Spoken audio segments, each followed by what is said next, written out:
Hey guys, it's Graham. What's cracking? The name of this comedian is escaping me right now, but there's a guy who does a joke about Tom Cruise movies and says that they're all the same. There's a guy who starts out and he's got a trade. He's a race car driver. He's a fighter pilot. He's whatever, and he's actually pretty good at this. Whatever it is, he is a F1 racer like Days of Thunder, Top Gun. Obviously, you get the idea until something happens and he has a crisis of confidence, and then he meets a beautiful woman who helps him get back on his game, and in the end, like, he's the man again. And he describes like 5 or 6 Tom Cruise movies like this, especially from back in like the 80s and 90s. And it's funny, but people are still going to watch those movies and be entertained by them because that's the kind of career Tom Cruise has had. But he does strike on something, and that's that people engage with characters who are not just challenged, but are wrong at some point. I talked about there are examples of like movies and books and stuff, stories where characters have a plan and then the plot goes sideways when they still achieve their goal, but they can't do it according to what the plan was. They have to improvise. They've got to adapt. It can't just be in Act 1 we're going to say we have to do A, B, and C, and then in Act 2 you do A, B, and C, and then by Act 3 it all ends on C. All right, like that's not a way to keep the reader engaged. And ooh, ice protest, hell yeah. So, what's the subject for tonight? Well, I was thinking about this in conjunction with a subject that came up in a school visit that I did years and years ago when there was a class reading A Christmas Carol. A friend of mine was the teacher. She's like, hey, you want to come in and talk to these kids about character arcs? I said, sure. And you explain to them the process and say, in order to understand the arc that a character has, you got to ask, what would they do at the end of the story that they would not have done at the beginning? And obviously the character arc for Ebenezer Scrooge is very dramatic. Like he pulls pretty much a 180 with regards to not just celebrating Christmas, but being generous and caring for the well-being of others. And these kids were all writing stories, and we kind of opened it up to a workshop at the end and asked, like, give me the bullet points of your story. What's the measurable arc then that your main character is going to go through? Now, there was one kid in this class who was, we'll say, on the rainbow spectrum. All right, I didn't ask for details, and she didn't tell. Oh. But when I asked her, she said, so what's your character arc in your story? And she goes, oh, it's about LGBT stuff. And I was like, well, that's your subject matter, but who's the main character of your story, and what does she go through? She goes, oh, it's about like her family realizing they were wrong and like accepting her. And I was like, so it sounds like the family is the main character. She goes, no, she's the main character. I was like, all right, so here's this is what character arcs are. But if you've got a main character who says, I propose ABC, and I'm going to say ABC, and I'm going to walk through the story, and I'm going to keep saying ABC, and the story is about how ABC has always been right, or in this case LGBT, and then I get to the end and everybody else understands that I was right the entire time, then like what's the engagement for the reader with the main character of that story? And obviously there was some other stuff going on with that individual in that story, but taking the story at its own value, it was just not going to be very entertaining or uplifting or worth reading, frankly. Now, to put the shoe on the other foot, there are several writers that I know or read who are completely over the moon for Robert E. Howard, the guy who created Conan and Solomon Kane and similar characters. And he wrote thrilling tales of adventure and so on and so forth.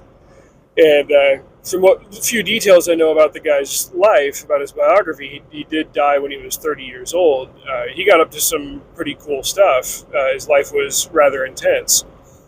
That said, I have tried reading Conan and Solomon Kane and other Robert E. Howard stuff several times over, and I just can't get into it. And the pattern that I especially noticed with the Solomon Kane short stories that I read was, here's this guy who's a Puritan gunslinger who vanquishes evil, and he just walks around and God good, evil bad, and finds something evil and kills it.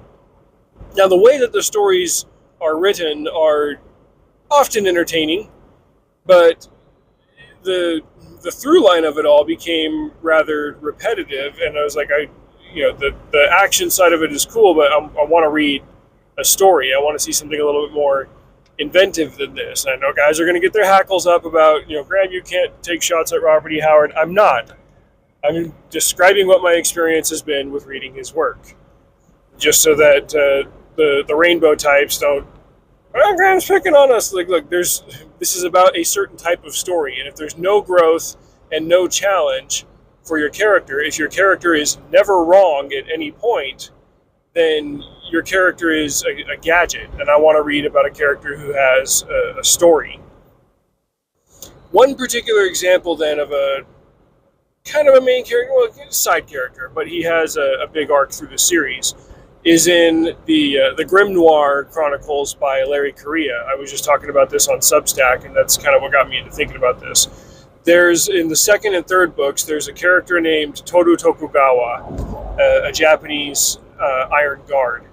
In this series, it's an alternative history fantasy series where magic came to Earth in the mid-1800s, and a random selection of people will have X-Men style powers. Only it's pretty well defined. Like, you'll have people who all have the same kind of fire power or the same kind of lightning power, or you get it. And history plays out differently. Hitler never rose to power. The 1930s are kind of a different age for America. You still had the Dust Bowl. You still had segregation. You still had a whole bunch of similar things. But the main challenge for the free world in this alternate 1930s is Japan rising to power under this imperium with a man at the head that they just simply call the chairman.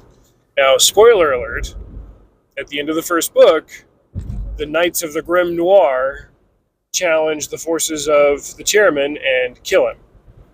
And in the second book, the Imperium is still ongoing because the Loyalists propping up the structure obviously don't let the entire world know that the chairman is dead.